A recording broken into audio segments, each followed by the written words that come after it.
Greetings all. Welcome to the June Higher Education Chat. So glad you're here. People are putting in where they're from and what they're thinking about today. We're really glad. Happy June that you're joining us today. And right now, I'm just going to say greetings and salutations.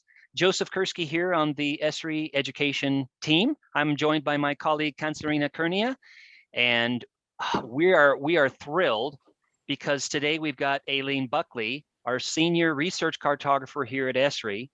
I'm going to introduce her in a moment, but just a couple of words. First of all, Rena's recording the session today, and we will have a 45, 47-ish minute presentation from Aileen, and then we're going to have some Q&A and discussion time.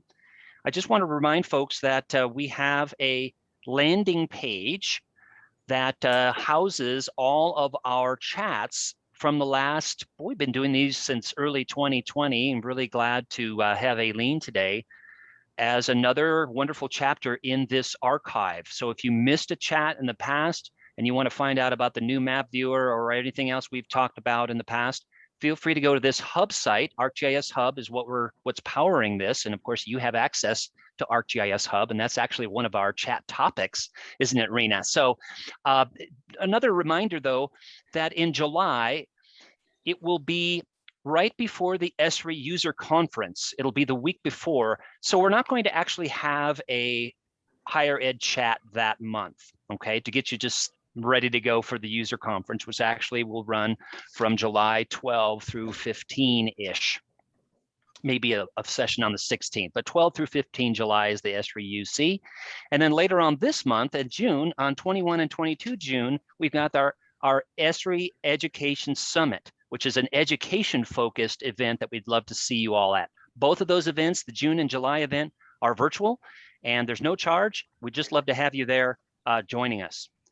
Also, wanted to draw your attention to the bottom of this particular slide because you can suggest a topic for these higher education chats. If you want to find out about a certain tool and how to use it in education or another aspect of GIS in education, feel free to suggest it. We actually do look at those suggestions, and so we really appreciate you thinking about that because we want to make these extremely relevant and valuable for you all y'all, ustedes, vous, tú.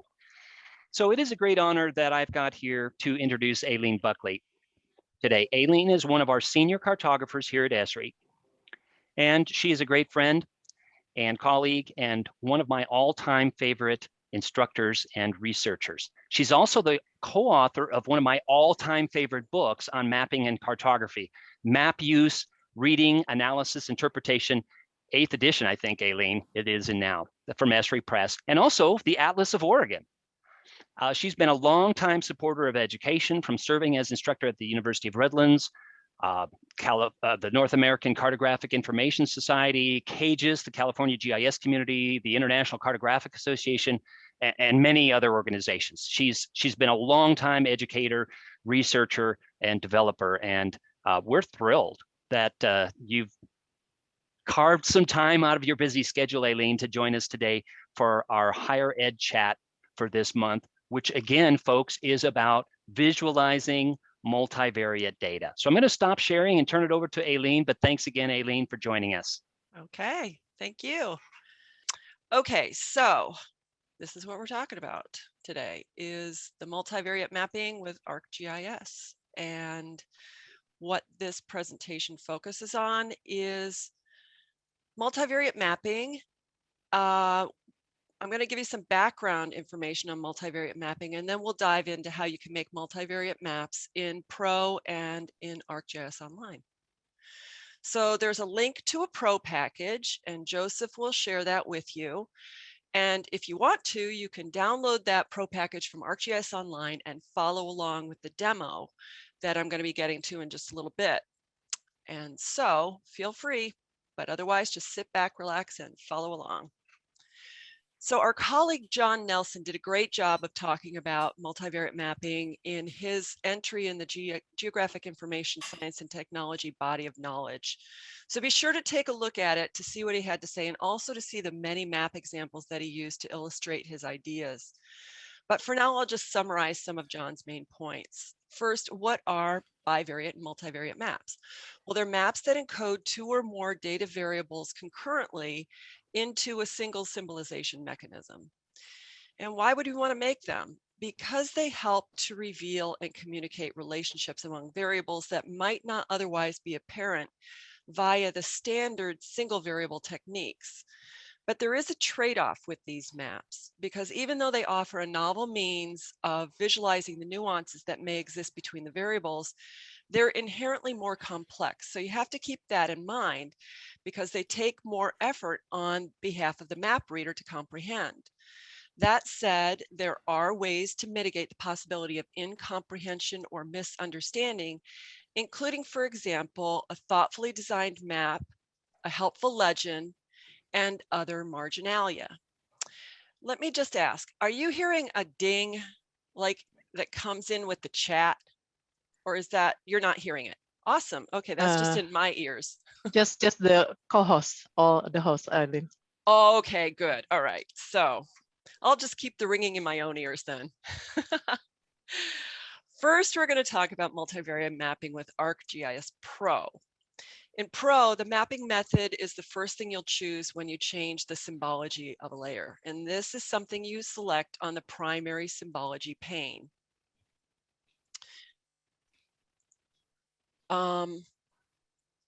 In Pro, there are a lot of mapping methods that you can choose from, including commonly used methods such as core plus mapping, which is called graduated colors, and proportional symbol or dot density mapping.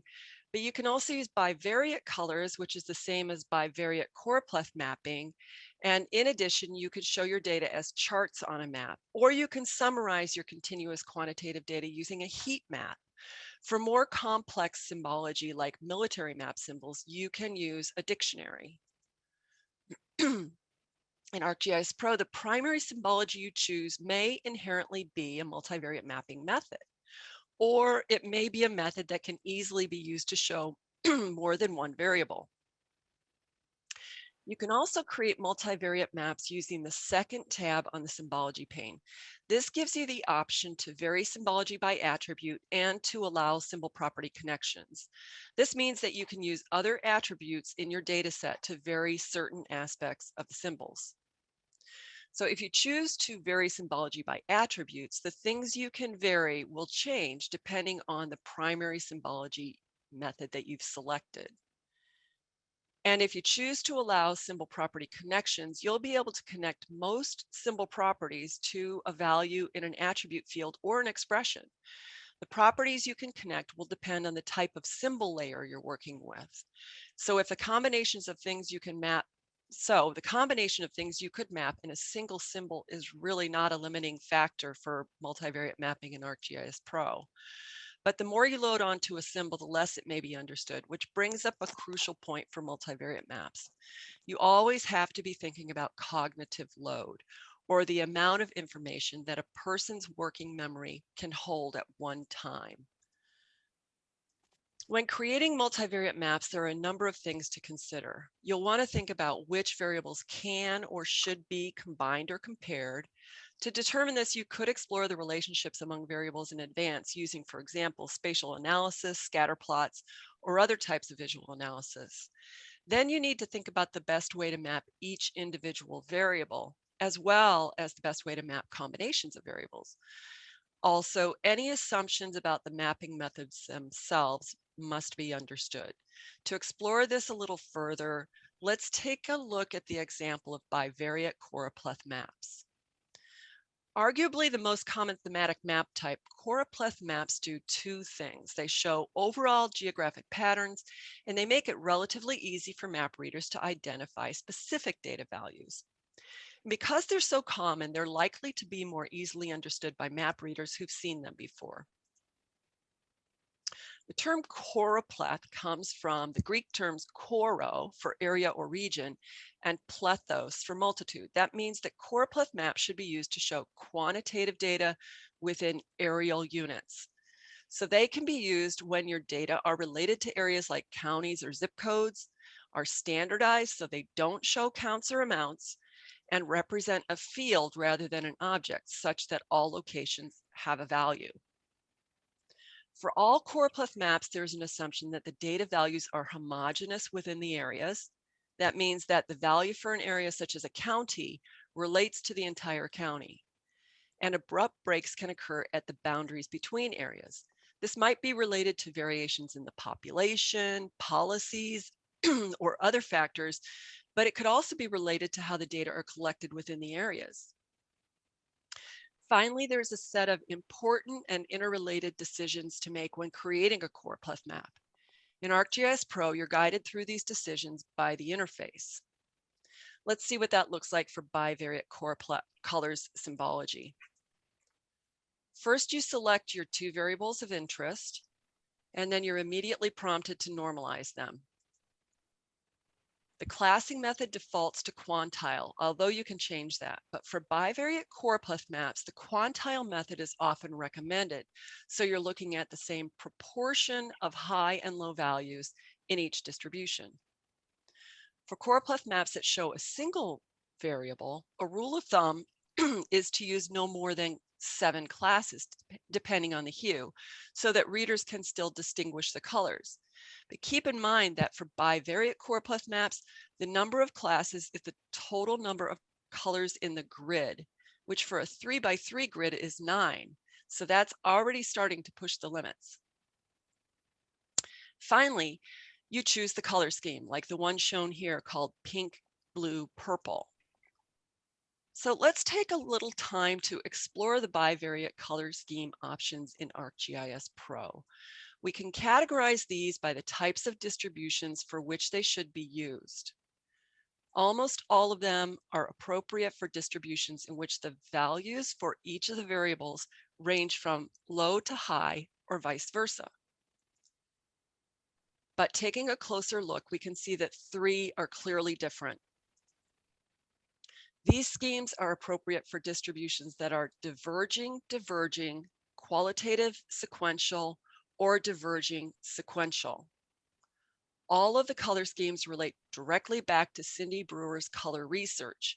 And it may be helpful to note that there are no qualitative binary or diverging binary color schemes in ArcGIS Pro because the grid has to have the same number of rows and columns in the X and Y dimensions.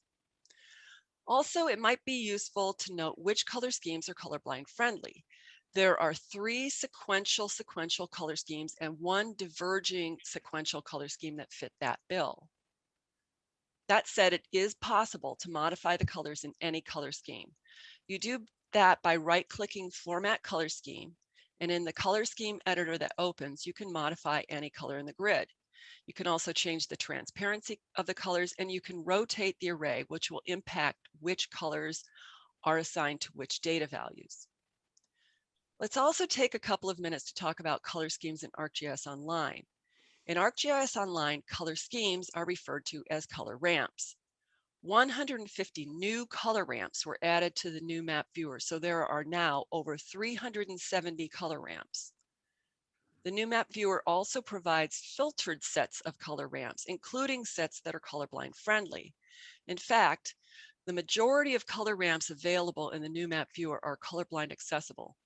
Each ramp was individually tested with the colorblind simulator Color Oracle to verify detectable color variation for the 3 most common types of color blindness. The result is that more than 290 colorblind friendly color ramps are available. That's almost 80% of all the color ramps in the new map viewer. For relationship maps, which is what bivariate choropleth maps are called in ArcGIS Online, there are 27 color ramps, and all of these are colorblind friendly except the pink, blue, purple color ramp that we saw earlier, which in ArcGIS Online is called Blueberry Parfait.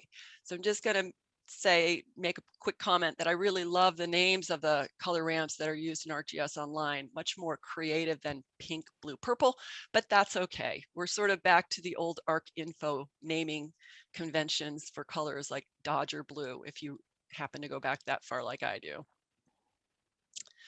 So to learn more about all of the Esri color ramps, visit developers.arcgis.com and search for Esri color ramps.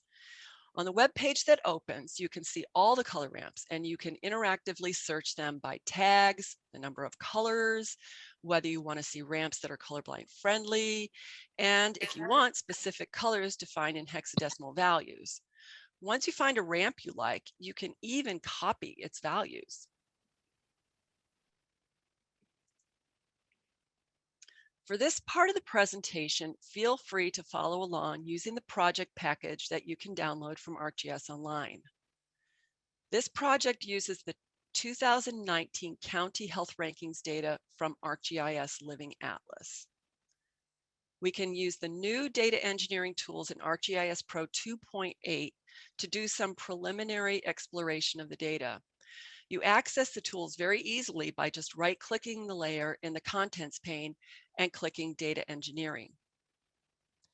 After dragging the variables of interest into the Data Engineering pane and clicking the Calculate button, we can see histograms of the distributions and key summary statistics. We noticed that the values for some of the variables that we were interested in might need a little help. For example, adult smoking and excessive drinking numerator values were missing. So we calculated the average value for the denominator, which was adults, defined as people aged 20 and over. And then we used that along with the percent values to calculate the missing numerators for smoking and for drinking. And we also noticed that adult obesity values needed to be converted to a percent. So we multiplied those by a 100 in a new field, and we transformed the smoking percent variable so that it had a normal distribution. I wanted to let you know about these changes to the original data from ArcGIS Online because you're going to see them in the data that's in the Pro package. And later, we'll also be using this modified data in the ArcGIS Online demo. So let's get back to multivariate mapping. We'll start by looking at bivariate choropleth maps. On this map, we used graduated colors to map diabetes prevalence, which is defined as the percentage of adults aged 20 and above with diagnosed diabetes. And since diabetes prevalence is a percentage, it's already normalized. For this map, the classing method is quantile, and to keep things really simple for this demo, the number of classes is 3. So we can see the top and bottom third of the values in the distribution. And then the middle blue colors are for the middle third of the distribution. Using the same classing method, we can map adult obesity, defined as the percentage of adults aged 20 and above with a body mass index of 30 or more. And this is another normalized variable. Because obesity is a known risk factor for diabetes, we're interested in seeing the relationship between these two variables. In ArcGIS Pro 2.8, you can now search for tools at the upper right. So we'll do that by searching for the swipe tool.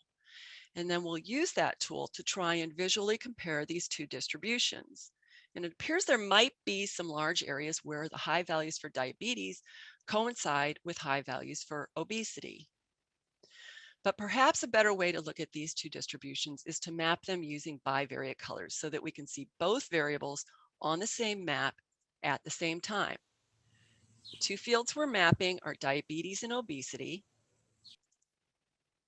We're using a 3x3 grid with the quantile classing method, just like for our two separate choropleth maps.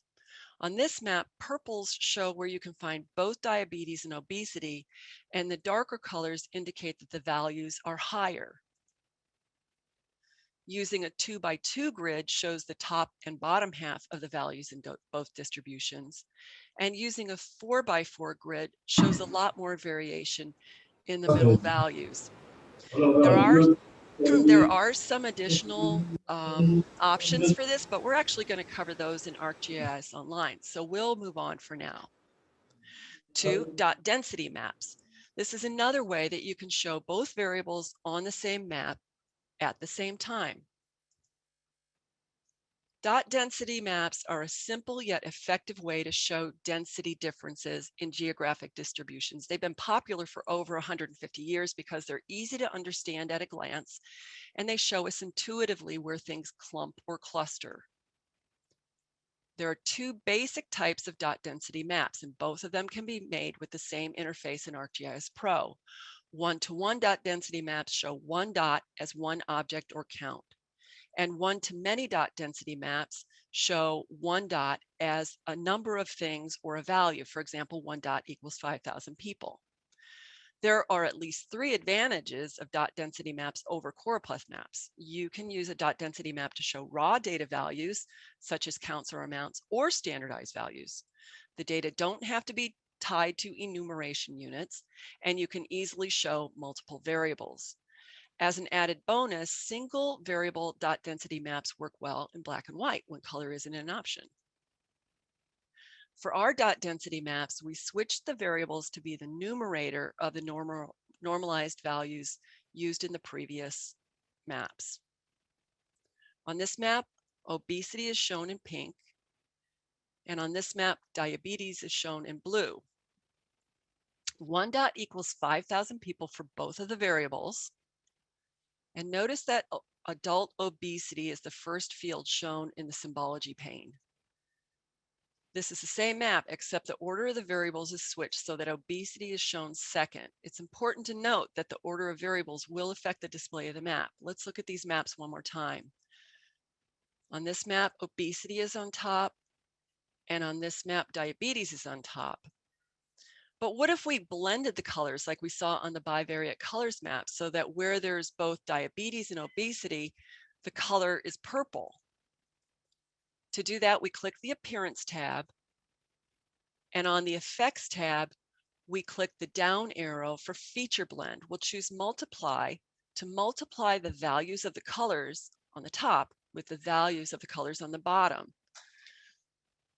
Feature blending is used to blend features in the same layer. This is useful when many features overlap and you want to accentuate that overlap. The result is a purple color wherever the pink and blue dots overlap. And on this map, we added a third diabetes risk factor, physical inactivity, defined as the number of adults aged 20 and above reporting no leisure time physical activity. On this map, we added 2 more diabetes risk factors, adult smoking, defined as the number of adults who are current smokers, and excessive drinking, defined as the number of adults reporting binge or heavy drinking. As you add more variables to the map, keep thinking about the cognitive load of your map readers. Is the map you're making really actually able to be read accurately? Now let's look at a different approach, combining the colors and sizes of symbols to show 2 variables. On these maps, we combine 2 variables into a single hybrid map symbol. The size of the symbol tells you one thing, and the color tells you another. On these, you're easily able to examine the geographic relationships between 2 variables. When we use color and size together, we're actually using bivariate graduated symbols, or we could also use proportional symbols for this mapping method. These maps are usually used for 2 sets of numerical data, although color could be used for qualitative data, that is nominal data like types. And an advantage of these maps is that you can use either numerical data or ordered categorical data or types. And the data can be attached to geographic points or areas. One advantage over dot density maps is that it's generally easier for map readers to extract numbers from the map instead of counting dots. And an advantage over choropleth maps is that the size of the enumeration unit doesn't matter. This is our diabetes choropleth map. This time though, we're showing it with 5 quantile classes. And this map shows obesity in 5 quantile classes as hollow graduated circles. So what if we see those 2 maps together? The graduated symbols for obesity here are drawn over the graduated colors for diabetes. But how about if we just shift the color from the choropleth map into the graduated circles? That's done using the second tab on the Symbology pane to vary Symbology by attributes. Here we varied the color of the graduated symbol by the diabetes prevalence attribute. You could also switch up the map to show diabetes with graduated circles and obesity with color. And you could also use state level data, which for these maps might make more sense so you can actually see more clearly the symbols. And of course, you can switch the display of the two variables. Here, you've seen how to vary Symbology by attributes. Later, we'll show you an example of what you can do when you choose to allow symbol property connections. But before we do that, let's talk about using chart symbology. Charts can be used for multivariate maps to show quantitative differences between attributes, with each part of the chart representing an attribute value that contributes to the overall whole set of values. Chart symbology can be used with point, line, or polygon features. It helps to know the appropriate uses for the two types of charts available in ArcGIS Pro: bar charts and a variation called stacked bar charts, and pie charts. A bar chart represents groups in the data on the x-axis. These could be, for example, our diabetes risk factors, or sometimes you'll see time intervals. And the magnitude of the values is shown by the height or length of the bar, depending on the orientation of the chart. Bar charts can be used for a broad range of data types: counts, amounts, percentages, and many other things, provided you find a reasonable way to create the groups for the x-axis. A pie chart shows how each part contributes to the whole. The slices of the pie have sizes to indicate the proportion of the whole they represent. Unlike bar charts, they can't be used to explicitly show absolute number values for each group. But an advantage over bar charts is that the size of the chart can relate to a value in an attribute field or the sum of all fields. Given these caveats, it should be clear that we cannot use pie charts for our data, but we could use bar charts as seen on this map. On this map, we're showing the numerator values for diabetes and 4 of its risk factors: obesity, inactivity, smoking, and drinking.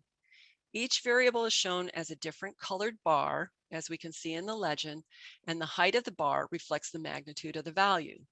But because the values for so many counties are low, these charts simply appear as a line, making it, in my opinion, an extremely ugly map. But if we zoom into an area, it might help us. First of all, let's notice that the maximum length of a bar is currently set to 50 points. That sets the height of the tallest chart on the map, which appears to be the one in the area around Los Angeles. So let's zoom in there. Now see, this might be an okay way to show this map. Still, a number of these counties have very low values for these factors. So they're still appearing as almost just straight lines. Remember, though, that these data are not normalized. And since LA County has the highest county populations in the United States at over 10 million, we could have guessed that it would also have some of the highest values for some of the variables that we're looking at. If we used normalized percentage values instead, we can see that the highest chart, which is still set at 50 points, is not in this area. We can do a little searching to find that it's in Mississippi. And in this screenshot, you can see that it is indeed the same height as the tallest chart for the numerator values, but these maps are only decipherable if we're zoomed in pretty far. So instead, let's look at a chart of the normalized percentage values for the states. Now you can actually see all the charts, even though some have to be shifted to avoid chart overlap. For these, a leader line is used to connect the features on the map with their chart symbols. To wrap up this section on multivariate mapping with ArcGIS Pro, we'll use an example with the CMYK method that John Nelson talked about in a recent blog post. His map used color combinations of cyan, magenta, and yellow to show 3 related variables in one blended color. On his map, cyan is used to show smoking, magenta is used to show obesity, and yellow is used to show excessive drinking. color combinations show where these variables overlap. To make this map, he clicked the symbol used for primary symbology, single symbol. Here it's shown as a pink fill symbol. And on the Symbology pane, he clicked the Options button at the upper right and chose Allow Symbol Property Connections. This is another way to get to that option. The database symbol then appeared next to the color, and so he clicked it. On the Set Attribute Mapping window, you can choose a variable in the data set, or you can choose to set an expression. So John chose to use an expression. This arcade expression scales the smoking variable to be mapped with the color cyan. The obesity variable is scaled to be shown with magenta, and yellow is used to show the scaled values for excessive drinking. Black was set to 0, so the colors used on the map were the colors defined by these new CMYK values. Once the edits are accepted and the symbology has been applied, the map updates. So counties with high smoking values but low obesity and drinking values are shown in cyan. Counties where there's only high obesity are shown in magenta, and yellow is used to show counties that have only excessive drinking. Other colors are combinations of these primary colors. And here it is for our data with diabetes in cyan, inactivity in magenta, and obesity in yellow. So before moving on to ArcGIS Online, let's review what we covered so far. Actually, quite a bit. We talked about the new data engineering tools released in ArcGIS Pro 2.8, bivariate choropleth maps, and a bit about color schemes in ArcGIS Pro and color ramps in ArcGIS Online, dot density maps and how to use the blend mode for features to accentuate overlapping features, showing color and size together using the options to vary symbology by attributes, charts and their appropriate uses on maps, and using allow symbol property connections to do things like change the color of features using arcade expressions. Now let's switch focus and talk about multivariate mapping in ArcGIS Online. Here's a link to a web map that you can use to follow along with this part of the presentation in ArcGIS Online. And we'll also post this link in the chat window. In ArcGIS Online, what kinds of maps can you make? Well, as with Pro, there are a lot of options. Some of them are good for mapping one numeric variable. Some of those same methods can be used for two numeric variables, but others also come into play. And for three numeric attributes, there are fewer options, but still plenty to choose from. So we're going to switch to a live demo to see how we can use some of these multivariate mappings for multivariate data in ArcGIS Online. For this demo, you're welcome to follow along. You'll need an ArcGIS Online organizational account to do that. If you don't have one, sit back, relax, and watch the demo, and then you can try this out later.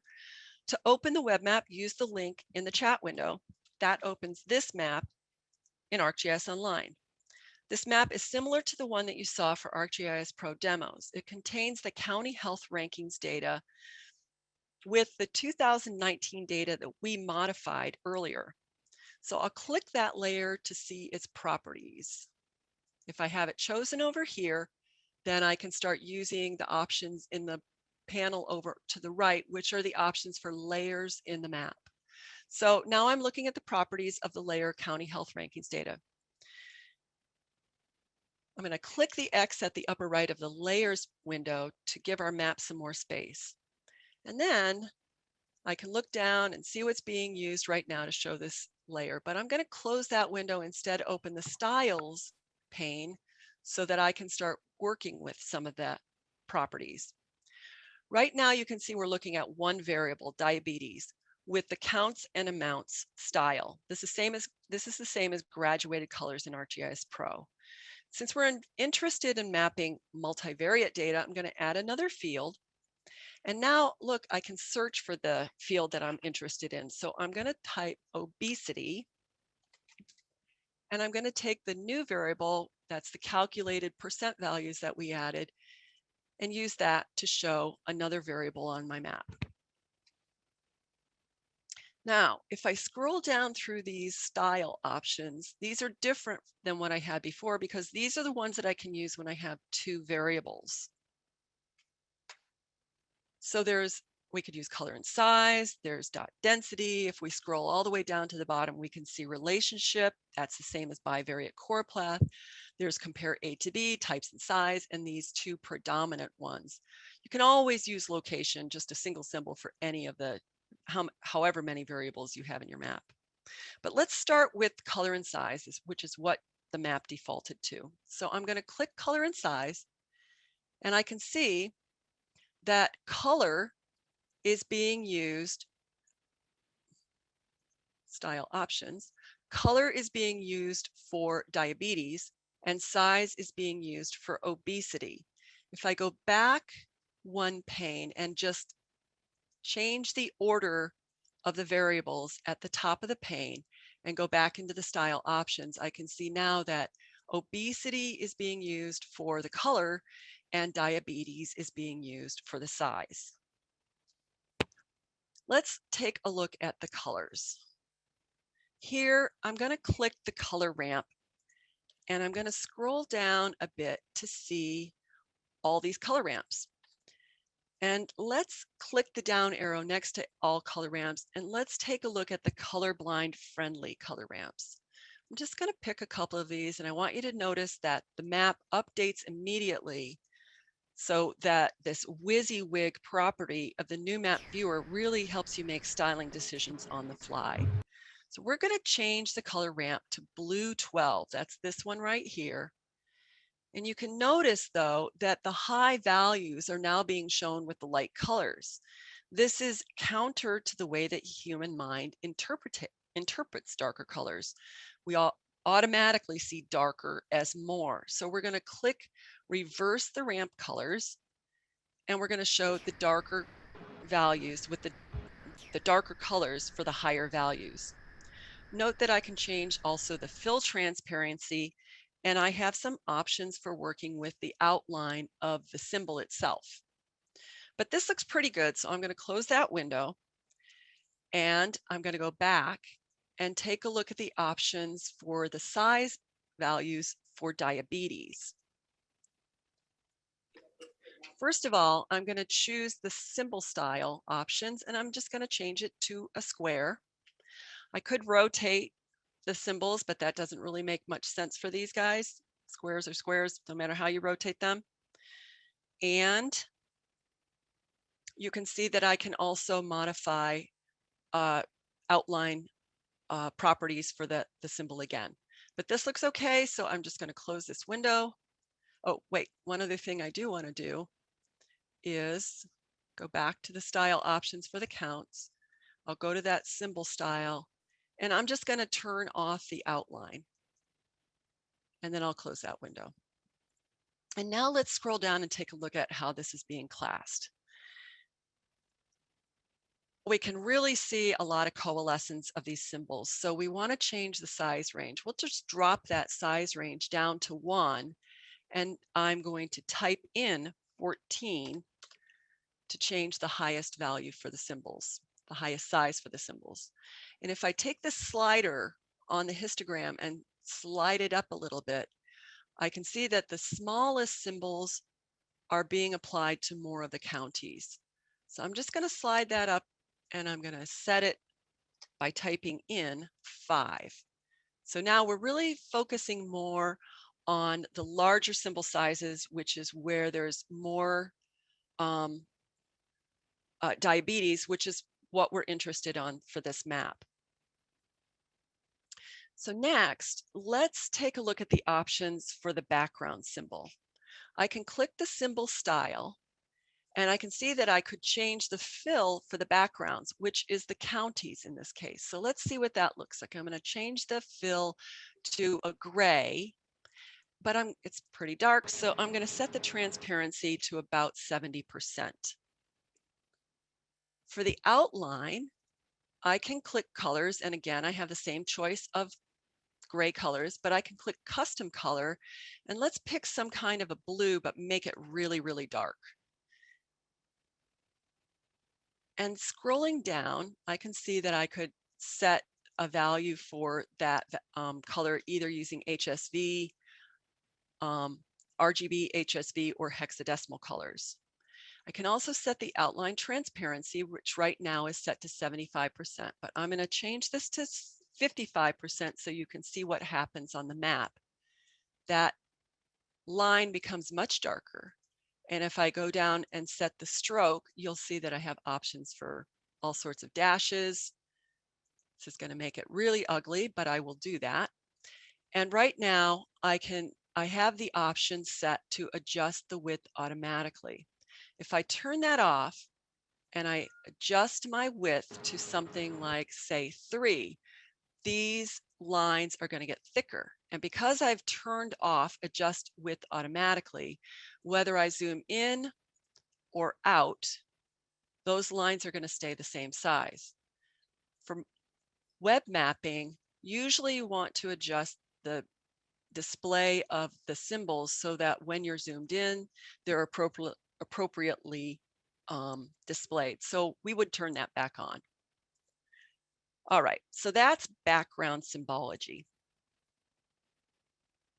So let's close that window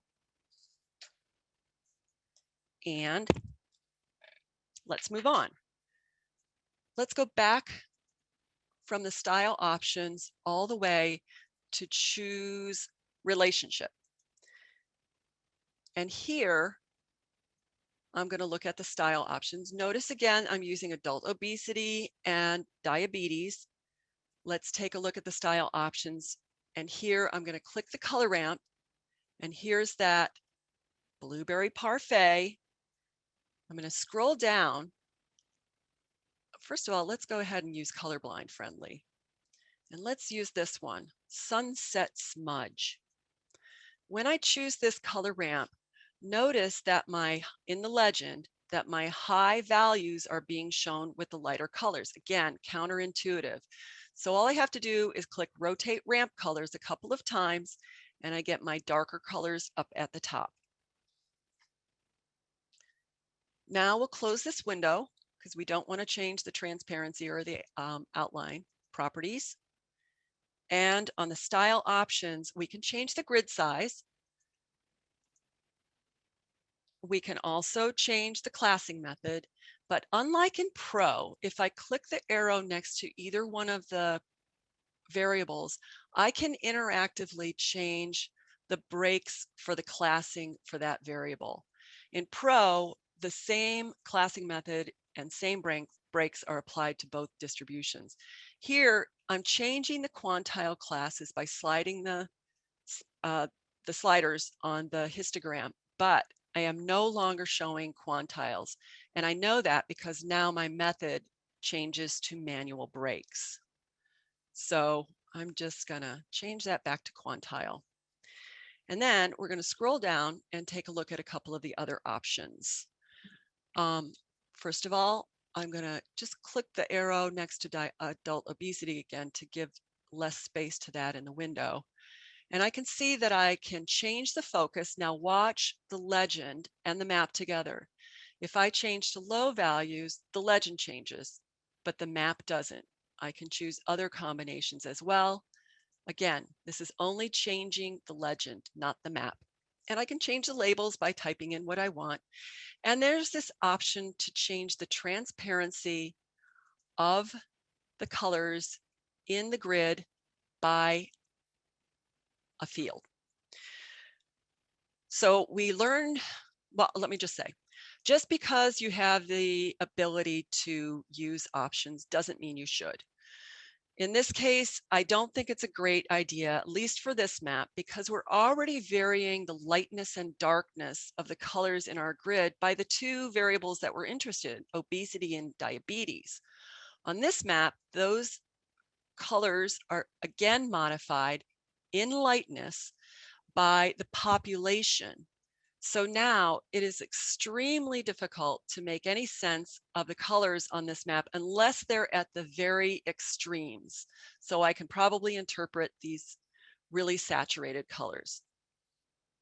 So let's click done on that. And let's take a look at a different mapping method. Here, I'm going to look at something that's only available in ArcGIS Online. It's not yet in Pro. It will be there at some point, I'm sure, but this is predominance mapping. And let's take a look at how this appears on our map. Pretty darn ugly. That's because the values for adult obesity are much higher than the values for diabetes. So obesity is the predominant variable within the counties, all of the counties. So let's do something else. Let's take out the diabetes field and let's add in all our risk factors and just look at the risk factors. So we have obesity. I'm going to look for inactivity, and I'll take the percent value for inactivity. Then I'm going to look for smoking, and I'll just type in smoke, and I'll take the percent value for smoking and I'll add that, and I'll add one more field, which is drinking. So I'll look for drink, and we'll take the percent value for that, and we'll add that.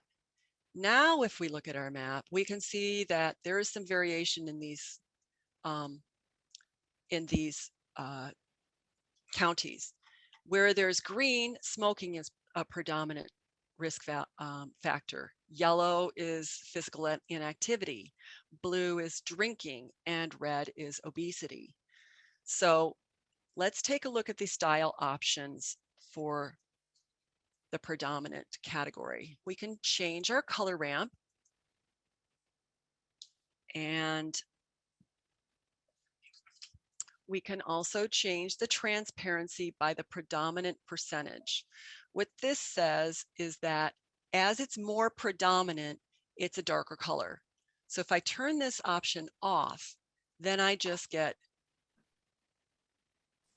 single colors to tell me what is the one single variable that's predominant within that area.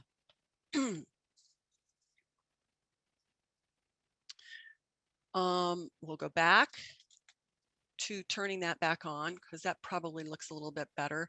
And then we can see that we can change the amount of transparency by just clicking the slider. We want more predominance. We want less predominance. We slide that up and down. And then let's go back and let's take a look at this option, predominant category and size. For this style, we are using, again, the four same factors, but they're being shown in a graduated symbol. And you can see in the legend that the symbol shows the sum of the categories, which for ours would equal at the most, if each one of these had their fullest value, 400%. So let's take a look at the style options for that. And let's look at the counts and amounts. Right now it's sum of categories. Notice that I cannot change that. It would be kind of nice if we could change that, like we can in ArcGIS Pro for graduated symbols, to be something else. Like maybe let's show the size to be diabetes instead. Then we could see the size of the symbol and the predominance of its risk factors. So I've just planted a bug in the team to consider this, but unfortunately it's not an option right now. Let's change the size range to 1 and 14 so we can see these symbols on the map. And I'm going to use a bookmark that I created to take a closer look. And so we can sort of see that a little bit better how these guys are appearing on the map. Well, we're getting close to being at our time limit. So let's go back to the PowerPoint and do some wrapping up.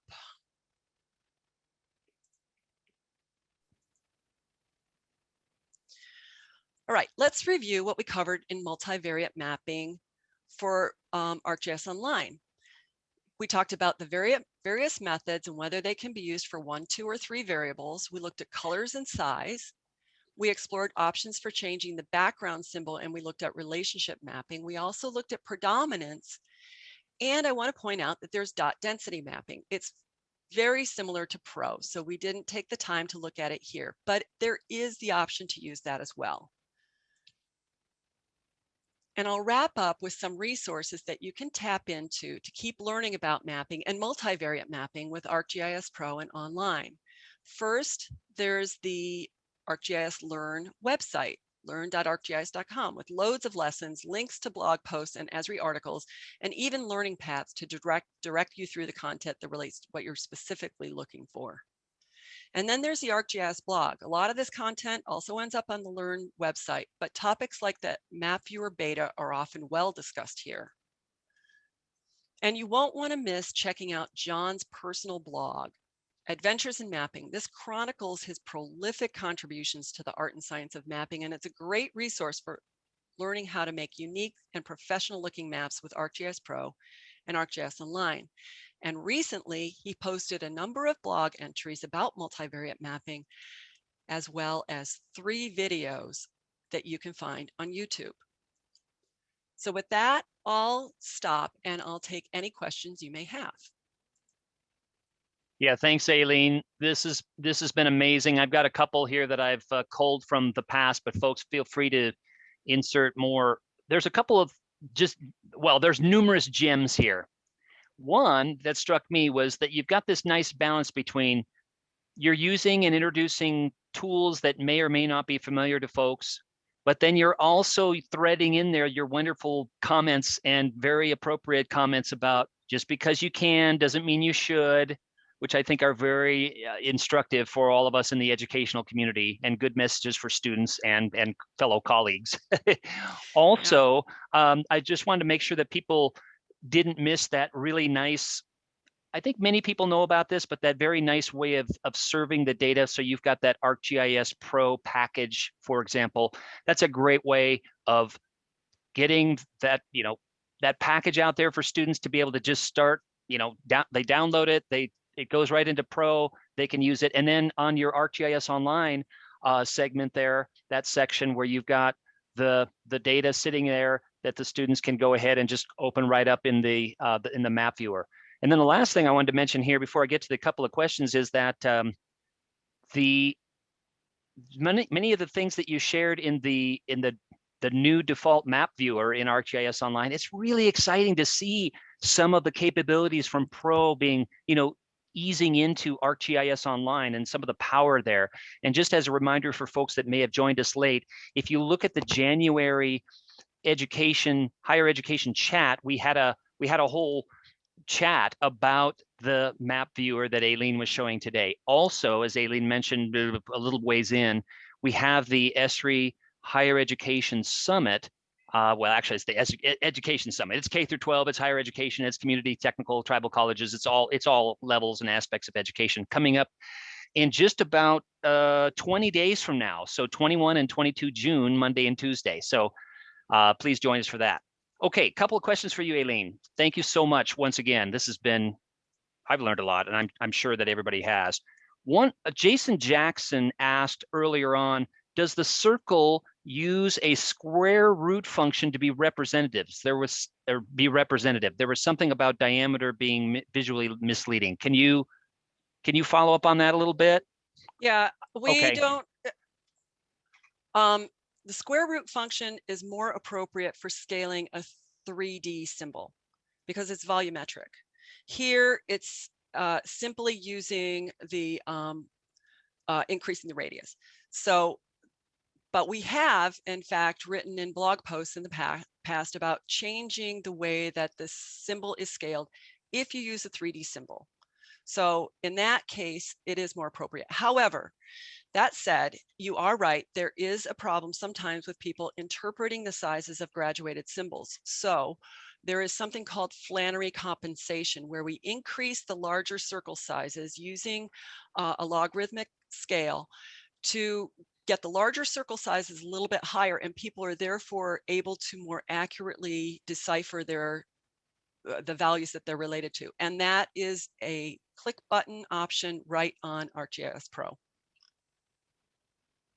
Thank you. Also, one of our favorite folks in the land of GIS education, Curtis Price, asked, are any of the colorblind save tools available in ArcGIS Pro 2.8? I wasn't quite sure if they were there at this point.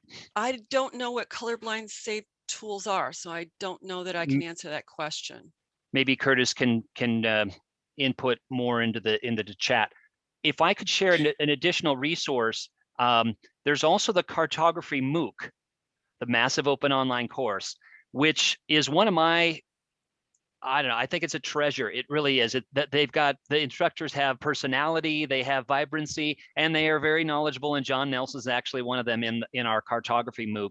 It looks like the next time we're going to offer that is, I'm not quite sure, probably later this year. I'm sure it'll be later this year. It doesn't actually say on our site for some reason at the moment, but keep in touch with the MOOC page and you'll see it. Right now you can get on a wait list, but it's 6 weeks long. It's very rigorous. It's wonderful. So let's go back to Curtis. And the question was about the save of the colorblind colors. And he said he was talking about in ArcGIS Online where you could pick a filter for colorblind safe colors. There is, I think what you're saying is there an option to filter the colors in ArcGIS Pro so that you're only looking at colorblind safe colors? And that is not an option at this point. Hopefully it'll come in. If that's not the question you're looking for, the answer for, let me know.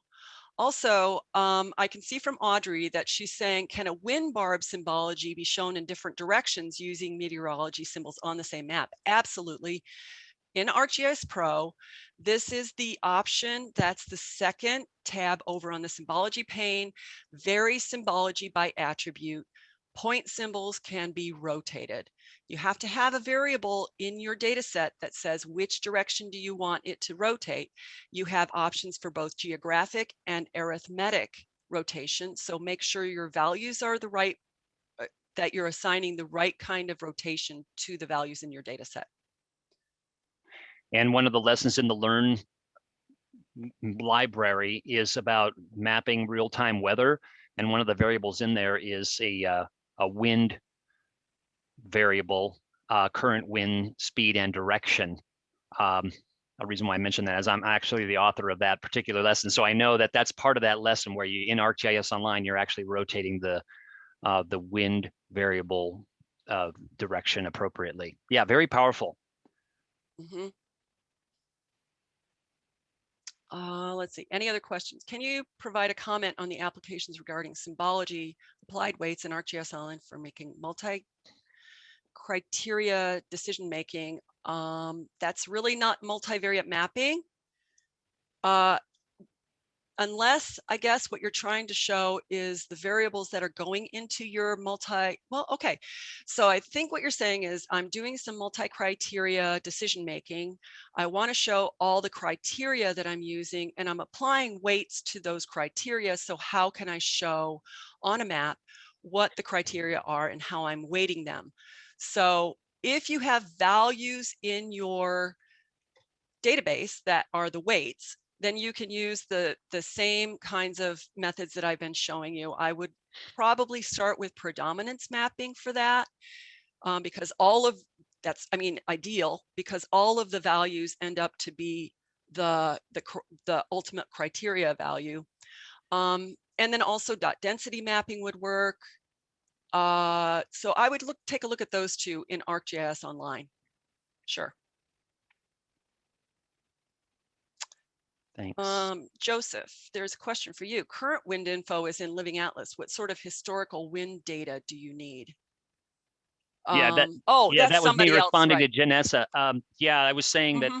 that I've got a couple of historical geodatabases that have not served up in ArcGIS Online at all, but I do have those, Janessa, if you need those. I'm thinking, off the top, mining the NREL data in here in Colorado, the National Renewable Energy Lab. They've got some historical wind data. ArcGIS Online, not necessarily. The Living Atlas has the current wind direction. But yeah, and there's historical, tornadoes, of course, and hurricanes. But yeah, jot us a note or just put it in the chat box if we can be of further help on the historical wind. Some of those things are, yeah, they're so ephemeral. It's difficult to try to figure. But I think that NOAA, you can actually drill down by month and year as well. This is really great. I think I learned a lot, and it's the new map viewers. That's the power of that to do all these mappings. Really nice.